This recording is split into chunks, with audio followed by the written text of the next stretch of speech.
Lockhart clapped his hands, and through the doors to the entrance hall marched a dozen surly-looking dwarfs. Not just any dwarfs, however. Lockhart had them all wearing golden wings and carrying harps. "My friendly card-carrying cupids," beamed Lockhart. "They will be roving around the school today, delivering your valentines. And the fun doesn't stop here.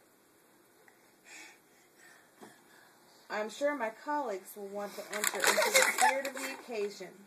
Why not ask Professor Snape to show you how to whip up a love potion?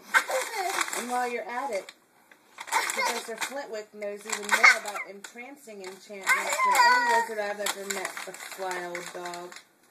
Professor Flitwick buried his face in his hands. Snape was looking as though the first person to ask him for a love potion would be force-fed poison. "Please, Hermione, tell me you want one of the 46, said Ron as they left the Great Hall for their first lesson. Hermione suddenly became very interested in searching her bag for her schedule and didn't answer. All day long, the dwarfs kept barging into classes to deliver valentines, to the annoyance of the teachers.